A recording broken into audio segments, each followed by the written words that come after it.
नमस्कार. आपल्या सगळ्यांचे सोशल महाराष्ट्र न्यूज चॅनलमध्ये हार्दिक स्वागत. चला वळूया तर एका नवीन बातमीकडे. आजची बातमी. धुळे शहरात अनैतिक संबंधाला विरोध केला म्हणून पेस्टिसाइड इंजेक्शन देऊन पत्नीची निर्घृणपणे खून पती कपिल बागुल यांनी केला होता. या घटनेचा निषेध भारतीय जनता महिला मोर्चाच्या वतीने करण्यात आला. अतिशय निर्दयपणे एका सैन्य दलातील जवानाकडून असे कृत्य घडले आहे. त्याला व त्याच्या परिवारातील आरोपींना प्रशासनाने फाशीची शिक्षा द्यावी अशी मागणी देखील यावेळी महिला मोर्चाच्या वतीने करण्यात आली. यावेळी महिला प्रदेश उपाध्यक्ष जयश्री अहिरराव यांच्यासह पदाधिकाऱ्यांनी जिल्हाधिकाऱ्यांकडे मागणी केली आहे. धुळे शहरात दिनांक 29 तारखेला जी घटना घडली, आपल्या धुळे शहरातील रहिवासी असलेली शारदा उर्फ पूजा बागुल हिला तिच्या पती आणि तिचे सासरचे लोक यांनी तिची निर्घृण हत्या केलेली आहे.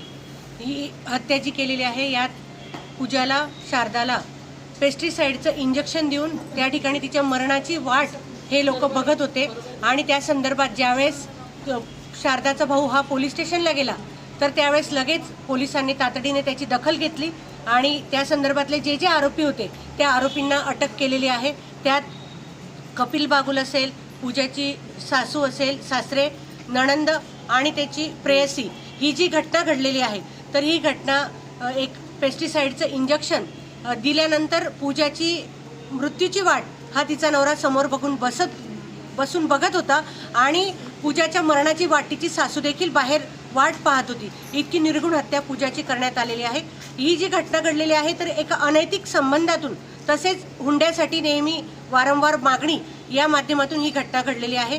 आत्ताच आपण पाहिलं की हगवणे कुटुंबाची घटना अजूनही ताजी आहे आणि ते होत नाही. त्यापेक्षा दुर्दैवी घटना आपल्या धुळे शहरात घडत आहे आणि धुळे शहरात घडलेली घटना ही माणुसकीला काळीमा फासणारी आहे. हा जो कपिल आहे खरं तर हा जनावर आहे. जनावरासारखं आमच्या त्या शारदाला मारलं, अशा हरामखोराला फाशीची शिक्षा झाली पाहिजे. यासाठी प्रशासन पूर्णतः जे काही महाजन कुटुंबीय आहे यांच्यासोबत आहे. त्यासाठीच आम्ही या ठिकाणी जिल्हाधिकारी मीनाक्षीजी विस्पुते आणि पोलीस अधीक्षक श्रीकांतजी धिवरे साहेब यांची भेट घेतलेली आहे.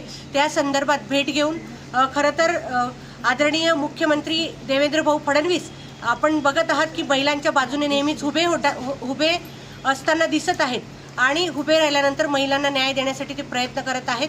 त्याच धर्तीवर आमच्या धुळे जिल्ह्यातील देखील पालकमंत्री असतील, आमच्या जिल्ह्याचे अध्यक्ष गजेंद्रभाऊ अंपळकर असतील, आमदार अनुपभैया अग्रवाल असतील, हे देखील महाजन कुटुंबियांसोबत उभे आहेत.